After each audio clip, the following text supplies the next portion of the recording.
ಖಂಡಿತ ಈ ಪೋಸ್ಟ್ ನೋಡೋದಕ್ಕೆ ತುಂಬಾನೇ ಕುತೂಹಲಕಾರಿಯಾಗಿದೆ ಹಾಗೂ ನಟ ಮತ್ತು ನಿರ್ದೇಶಕ ವಿ ರವಿಚಂದ್ರನ್ ಅವರ ವಿಶಿಷ್ಟ ಶೈಲಿಯ ಪೋಸ್ಟರ್ ಎದ್ದು ಕಾಣುತ್ತೆ ಅಂತ ಹೇಳ್ಬೋದು. ಯಾಕಂದ್ರೆ ಈ ಪೋಸ್ಟರ್ ನ ಆಧರಿಸಿ ನಾನು ಒಂದು ವಿಡಿಯೋನ ಮಾಡ್ಬೇಕಂತಿದ್ನಿ. ಸೊ ಯಾವ್ದ ಪೋಸ್ಟರ್ ಯಾವ್ದ ಸಿನಿಮಾ ಅಂತ ನೋಡೋಕ್ಕೂ ಮುಂಚೆ ಯಾರೆಲ್ಲ ನನ್ನ ಚಾನಲ್ ನ ಸಬ್ಸ್ಕ್ರೈಬ್ ಮಾಡಿಲ್ವೋ ದಯಮಾಡಿ ಸಬ್ಸ್ಕ್ರೈಬ್ ಮಾಡಿ, ಹಾಗೆ ಬೆಲ್ ಬಟನ್ ನ ಕ್ಲಿಕ್ ಮಾಡಿ, ಲೈಕ್ ಶೇರ್ ಕಮೆಂಟ್ ಕೊಟ್ಬಿಡಿ ಅಂತ ಹೇಳ್ತಾ, ಗುರು ಐ ಆಮ್ ಗಾಡ್ ಅಂತಕ್ಕಂಥ ಸಿನಿಮಾದ ಪೋಸ್ಟರ್ ಈಗಾಗ್ಲೇ ರಿಲೀಸ್ ಆಗಿದೆ. ತುಂಬಾ ಕುತೂಹಲ ಪಡೆದುಕೊಂಡಿದೆ. ವಿ ರವಿಚಂದ್ರನ್ ಅವರು ನಟಿಸಿ ನಿರ್ದೇಶನ ಕೂಡ ಮಾಡ್ತಿರ್ತಕ್ಕಂಥ ಸಿನಿಮಾ.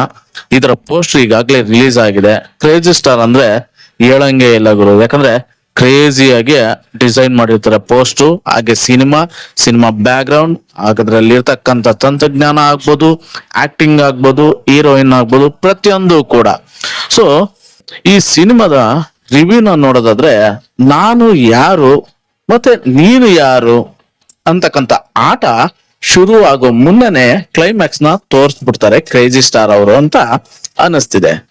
ಈ ಸಲದ ಮ್ಯಾಜಿಕ್ ಹೇಗಿರ್ಬೋದಂದ್ರೆ ಸಖತ್ತಾಗಿದೆ ಅಂತ ಹೇಳ್ಬೋದು ಗುರು. ಯಾಕಂದ್ರೆ ಅದಕ್ಕೋಸ್ಕರ ಅಭಿಮಾನಿಗಳು ಕಾತರದಿಂದ ಕಾಯ್ತಾ ಇದ್ದಾರೆ ಅಂತ ಹೇಳ್ಬೋದು. ಹಾಗೆ ಶಬ್ದವಿಲ್ಲದೆ ಸದ್ದನ್ನೇ ಮಾಡದೆ cinema I am god the crazy ಹೃದಯಕ್ಕೆ ಲಗ್ಗೆ ಇಟ್ಟು ಮೆದುಳಿಗೆ ಕೆಲಸ ಕೊಡಕ್ಕೆ ಬರ್ತಿದ್ದಾರೆ ನಮ್ಮ ರವಿ ಸರ್ ಅವರು.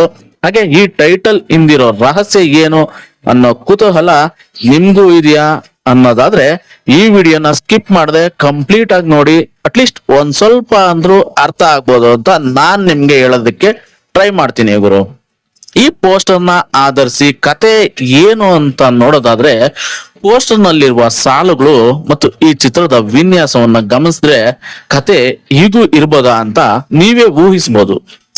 ನಾನು ಮತ್ತು ದೇವರು ನಡುವಿನ ಸಂಘರ್ಷ ಐ ಆಮ್ ಗಾಡ್ ಎನ್ನುವ ಶೀರ್ಷಿಕೆ ನೇರವಾಗಿ ದೈವದ ಬಗ್ಗೆ ಮಾತನಾಡುವುದಿಲ್ಲ ಗುರು. ಬದಲಿಗೆ ಮನುಷ್ಯ ತನ್ನೊಳಗಿನ ಶಕ್ತಿಯನ್ನು ಕಂಡುಕೊಂಡಾಗ ಅಥವಾ ಅಹಂಕಾರದ ತುತ್ತ ತುದಿಗೆ ಹೋದಾಗ ತನ್ನನ್ನು ತಾನೇ ಹೇಗೆ ನೋಡ್ಕೊಳ್ತಾನೆ ಎಂಬ ಸೈಕಾಲಜಿಕಲ್ ಕತೆ ಅಂತಾನೆ ಹೇಳ್ಬಹುದು ಈ ಸಿನಿಮಾ.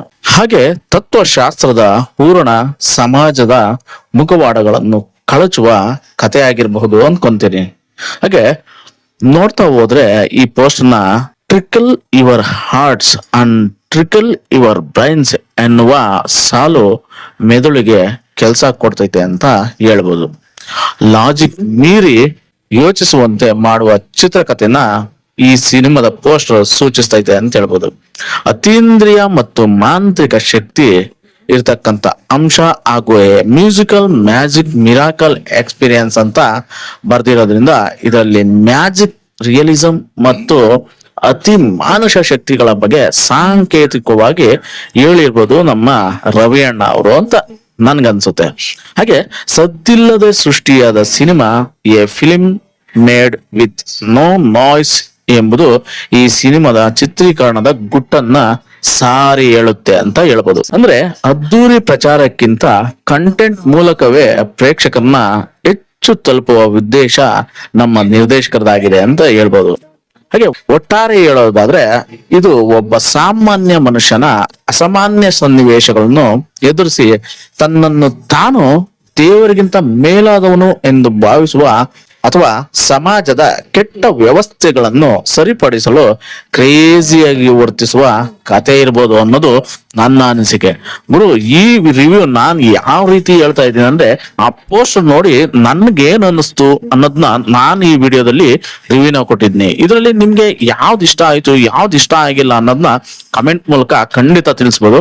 ಅದಕ್ಕೆ ನಾನು ರೆಸ್ಪಾನ್ಸ್ ಮಾಡ್ತೀನಿ.